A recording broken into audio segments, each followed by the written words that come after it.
Hi, I'm Sadie. I'm 22, and this is how God wrote my love story. Hi, my name is Sam. I'm 23 years old, and this is how God wrote my love story. When I met Sam, I was not trying to date anyone. I had gone through a really bad breakup in either 2018 or 2019, and just decided after that I'm not dating until God sends me my spouse. And so I prayed for years that the next man that God would bring into my life was my husband. And so when Sam and I met, I had not dated in years. The story of how we met, I was actually at my friend's house, and it was New Year's Day.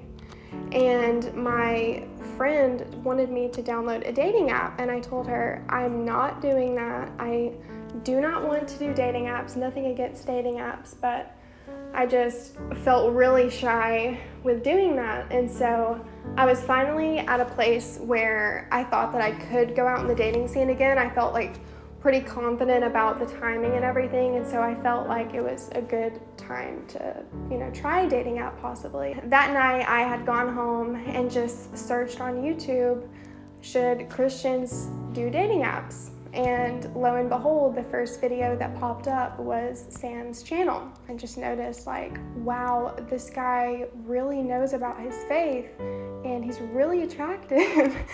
And so it was really late in the night. I think it was 1 or 2 in the morning. I just decided, don't do anything tonight. He's gonna think you're so weird. You can't follow a guy super late in the night. I prayed about it and just asked, Lord, if I'm supposed to follow Sam on Instagram, just please give me peace in the morning to do that. And so that night I had just gone to sleep. And when I woke up in the morning, I knew it was my mission to follow him. And so I found his Instagram and just told myself, Sadie, if he doesn't follow you back, it is perfectly fine. Just do it. Just follow him and see what happens. And so I followed him. I turned off my phone and just left it there. I just decided, don't worry about it. If he follows you, he follows you. It's fine. The day that I first saw her was actually on January 3rd. I remember I woke up late because I'd been exhausted from some sort of basketball practice, all my classes were online so I could sleep in. But I remember waking up and checking my phone and seeing that I had a notification from someone named Sadie Graham. And I just immediately, for whatever reason, I looked at my phone and I thought to myself, that sounds like the name of a really, really pretty girl. I click on the notification and I look at her account. When I saw the bio, that the verse was actually written out, and that it was not your cookie cutter John 3:16 or whatever. Not that there's anything wrong with those verses, but she really took one that really cut deep and that really resonated with her. And then I scrolled down to her pictures, and I just remember seeing the most beautiful, beautiful smile ever. And the way that I describe it to Sadie to this day is that some kind of electrical wave, it felt like. Just this wave of electricity went through my body the second that I saw her smile. And I was I honestly didn't know what to do with myself, because I had never seen someone that was so beautiful, that obviously, followed the Lord, that really truly dedicated their lives to God. And it wasn't just in the things that she said in her posts, but it was the way that she dressed. She's always dressed very, very modestly. And that just to me shows where your heart is at. I love, I always wanted to be with someone that really walked the walk, that didn't just say, oh, I'm a Christian and I have these values, but really truly lived it. I've been doing ministry for a while, and so, occasionally I'll get subscribers following me on my Instagram. And so I remembered seeing that she followed me and me being man, I really, really want to message this girl, but is she just following me for my content? She just wants to kind of follow what I'm doing, and if I followed her back and sent her a message, is she gonna think that I'm some, weird stalker dude or something? After praying about it and, waiting to make sure that I was doing the right thing, I followed her back and then I messaged her something, and I remember just telling her how much I admired her faith and the way that she conducted herself, on her Instagram. Probably an hour later, I get a notification that Sam had followed me back on Instagram. And so I was just like, yes, it's amazing. So shortly after, he ends up messaging me and saying, hey Sadie, I was just been looking at your Instagram and just wanted to tell you that your faith really inspires me. And so for me, I was like, this guy who has this great faith, it seems, has just said that I have a good faith. And so that was amazing for me. So we started chatting back and forth on Instagram. If you ask Sadie, I like to ask some really, really hard-hitting questions early on. And so, I kind of almost, threw the gauntlet at her because I was not simply interested in having just a friend. And of course I had gone through his channel a little bit, so I saw, okay, he plays basketball, which I also played basketball. He was homeschooled, I was also homeschooled. I was homeschooled, she was homeschooled, she played basketball, I played basketball. So there was a lot of things that we had in common that I was able to bring up in our conversation. I'm really tall, she's really tall. Political views, theological views, all of those things. It was to the point where I was like, okay, if we ever have any disagreements on anything down the road, it's going to be about stuff that we can get over. A few days later, it seemed like the conversation was kind of coming to an end. He had asked me, how can I pray for you? And it just seemed like the conversation was ending. And I was like, man, this is so sad. I really like this guy. He seems so nice, and it just seems like the conversation is ending. There was a point where our conversation kind of seemed like it was kind of trailing off or whatever. And I think that part of it was because I didn't want to seem like I was desperate, like I was just, this content creator that's just like, I'm just gonna go after it or whatever. So I was on the way home, I was driving, and it was after our conversation seemed to have ended. And I was calling my friend and just telling her, this guy was so nice, but the conversation's ending, nothing's gonna happen. It just doesn't seem like anything's gonna, work out, and it's fine. And while I'm telling her the story of Sam and how nice he was, I get an Instagram notification from him, and he's like, hey Sadie, would you want to do a Bible study with me sometime? Can I have your number? And so, of course, I'm on the phone with my best friend, and I'm just like, oh my goodness, he just asked for my number. I'm freaking out. It was such a crazy feeling for me. The FaceTime Bible study went really, really well. We talked for hours, and I thought that we had a really, really great time. We ended up FaceTiming and having our Bible study, and I was so nervous. I had prepped that morning, what do I need to wear? I need to make sure my hair is good. I need to make sure my makeup's good. Try to have everything in place. And of course, I was so nervous, but the call went so well. We called for either 2 or 3 hours the first time we met and just talked about the Bible, talked about our lives, talked about just everything. And for me, it went so well. When the call was about to end, he asked if he could pray for me. And I had never really experienced a guy praying for me. That was such a new thing for me. So right off the bat, I kind of knew, wow, this guy really is special. He prayed for me, I think, 2 times, and we got off FaceTime. And I remember walking in the living room where my mom was and just walking in and telling her, I am in trouble.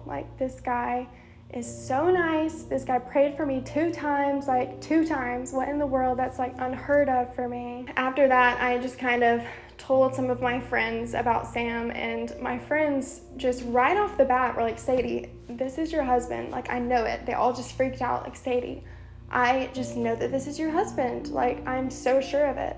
Just after a couple days of me and Sam talking to each other, they just all knew. And I kind of had a feeling, but I didn't want to get my hopes up about it. But just for me, I was the girl that thought that I was going to be single forever. And so when Sam came into my life, He genuinely was everything that I had ever prayed for. Like, I looked back on my prayer list for my future husband, and he met every single quality. And it was the craziest thing to read, because I thought I was going to be the girl that just watched her friends get married. After talking for a few months and not really having an opportunity to get to meet with each other, because I was playing basketball, that's a really important thing. I was playing basketball all the way up in Cleveland, and for those of you that are the OG Bold Faith Productions watchers, you know that I spent a whole year playing college basketball up in Ohio. I was talking to her while I was up in Ohio, and she was in Alabama.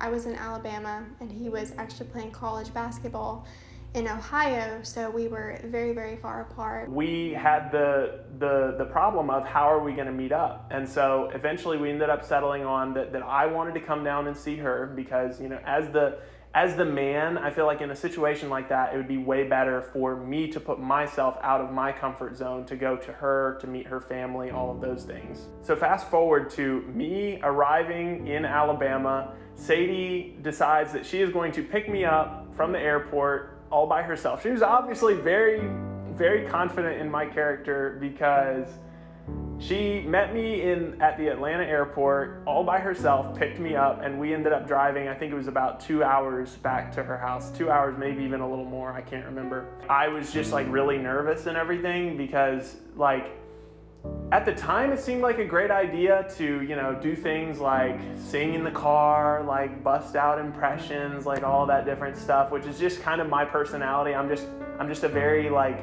outgoing, like high, you know, I have a bit of a crazy personality, and I think that at first she was like, holy cow, like who is this guy? Like I was busting out all the stuff. He flew down by himself on our spring break, and I came and picked him up at the Atlanta airport. It was so hectic for both of us. It was very, very crazy.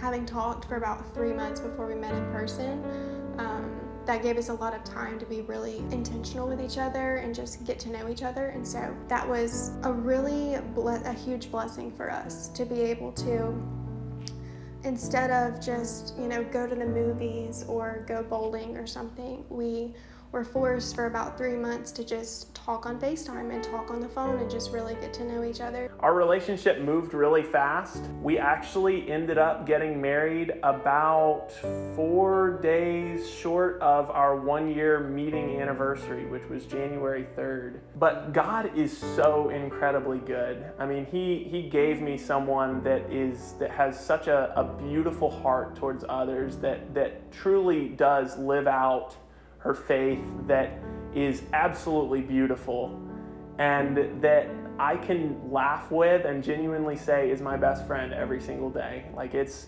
a wonderful, wonderful thing to wake up next to your best friend, to just be able to do life together. For me, if someone would have told me 2 years ago that I would be married to my best friend living in Florida, I would have been like, you are crazy. Like, you are just crazy. There's no way that that's going to happen to me. We could not be more blessed. And for anyone out there that is single, that's waiting for their person, like, just be patient. And I know it's really hard while you're in the season to think, oh my goodness, I'm going to be single forever. I'm going to just die alone, but you just don't know what's around the corner. You don't know what's on the horizon. Also, I just want to make sure that anyone watching this knows, if you are hoping for a relationship, or if you are in a relationship, or even married, that relationships do not complete you. There is a God-shaped hole inside of all of us, and no matter what person you find, there is going to be not a single person that fills that hole in your life. So please do not go seeking after a person to fill that void in your life. No matter how great things have been with my now wife, there has still been a hole in my life if I do not pursue God to the degree that I ought to. So please keep that in mind, that while having a spouse is obviously a wonderful thing, a God-ordained thing, it is not the end goal. So pursue the Lord first, then comes your spouse. Really prioritize your relationship with the Lord and really work on yourself. If you're desiring someone who knows a lot about the Bible, then I think that you should carry that standard for yourself. Dive into scripture. You should know why you believe what you believe. So if you have a standard or an expectation for your future spouse while you're still single, you develop that character quality as well. So whatever you're expecting as far as, your spiritual standards in a person, or even the character qualities, I would ask you, and you ask yourself, do I have those standards? So anyway, guys, that is our love story written by the Lord. But, this is our first time being on camera together. How does it feel? Yeah, it's actually really scary, but it's okay. She literally, for her part, she actually made me go out to the car. I did. He was outside because I can't do things in front of him. He makes me nervous. So. Well, I'm glad that I still, after all this long time, still give you butterflies. I think that as the videos start cranking out, that she'll get more and more comfortable. And I was telling her, if you're watching this, go ahead and leave a comment below and let her know how great her camera presence is, because it's really good. I was watching it back and I was like, honey, you look really, really natural. And she doesn't believe me. He's forced to say that. I'm not forced to say anything. If her camera presence was not good, I would either not say anything, or I would let her know that it was not great, because I'm a very straightforward person. But it's good. So anyway, because this is like I think this is going to be like our intro video, kind of a little bit about us as a couple, and for this channel is, we've been really inspired by people like, Nathan Sutton, or the Masters family, or Paul and Morgan. Mostly I would say Paul and Morgan and Nathan Sutton probably. We want this channel to really be a more like niche down kind of thing. We want to really specifically focus on relationships, because I think that that's something that we can really have a lot of influence on. Doing Bold Faith Productions, I feel like I have been able to kind of reach a certain target audience. But I think that having Sadie here to kind of provide like the woman's perspective of things will be really helpful. And so, I'm very, very happy to be starting this channel and everything. And, what do you think you're looking forward to sharing on the channel and everything? What do you think? I know that Sam and I both are really open people, so just sharing our experiences as if we were sharing it like with our friends, I kind of feel like that's, for me, my expectation. Mm-hmm. So I know we're both looking forward to it. We are. But yeah. I'm very, very excited about it. But if that sounds like something that is interesting to you, go ahead and subscribe, maybe like the video, comment. It'll help these videos to get out to more people. And, hopefully we can encourage some people and, just be a light for those who need a light, I guess. Anyway, guys, we love every single one of you, and we look forward to starting this journey. We'll talk to you guys next time. See you next time.